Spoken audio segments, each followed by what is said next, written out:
మరి నాకు తెలియదు కానీ ఫీల్ అయితే బాగుండేది. నాకు తెలిసి నవదీప్ గారు కూడా ఆల్రెడీ అంటే పోలీస్ రోల్స్ చేశారు కదా, సో గెటప్, సో అప్పుడు మీకు వచ్చే వైబ్రేషన్స్ ఎక్కడి నుంచి? ఇందాక అన్నారు కదా. డెఫినెట్గా యూనిఫామ్లో పవర్ ఉంటుంది గారు, 100% ఉంటుంది. అది ఆర్మీ యూనిఫామ్ అయినా పోలీస్ యూనిఫామ్ అయినా వాళ్ళు జనరల్గా మనకి అంటే కామన్ మ్యాన్గా మనకి సొసైటీని కాపాడవలసిన ఫోర్సెస్ కాబట్టి అది వేసుకున్నప్పుడు డెఫినెట్గా ఒక చిన్న వైబ్రేషన్ అయితే ఉంటుంది 100%. ఇది మంచి సీరియస్ ఆన్సర్, అది బాగా కామెడీ ఆన్సర్ అయింది.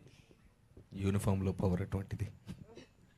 నవదీప్ గారు ఒక క్వశ్చన్ ఏంటంటే out of the box, so అంటే ఎలక్షన్ రిజల్ట్ వచ్చిన తర్వాత సో ఇండస్ట్రీకి మంచి రోజులు వచ్చాయి, చాలామంది ఆర్టిస్టులు కావచ్చు, సినిమా ఇండస్ట్రీ మొత్తం కూడా చాలా హ్యాపీయెస్ట్ మూమెంట్లో ఉన్నారు. So how you're feeling as artist, ఒక యాక్టర్గా ఎలా ఫీల్ అవుతున్నారు? డెఫినెట్లీ 100%. ఏమైంది నీకు?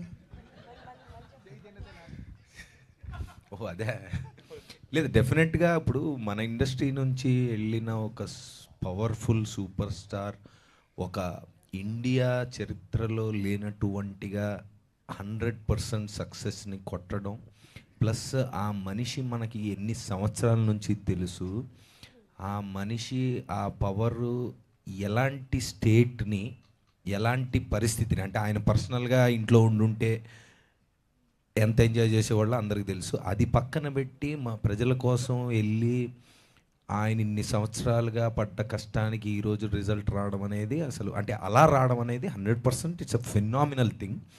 I think that is one of the greatest victory that we have seen. And yes, మీరు అన్నట్టుగా ఆయన ప్రజలకే కాదు మన ఇండస్ట్రీకే కాదు, ఆయనకి కుదిరినంత చేయగలిగినంత అందరికీ మంచి చేస్తారు అనేది మనందరికీ తెలుసు. ఎందుకంటే ఇప్పుడు ఆయనకి ఏం అవసరం అనేది మనందరికీ తెలుసు. But he has proved it. Like ఇన్ని సంవత్సరాలు ఆయన పొటెన్షియల్ ఏంటని మనకు తెలిసింది. So yes, as a common man I'm happy, and also as an industry person I'm very excited about the great things that are going to come.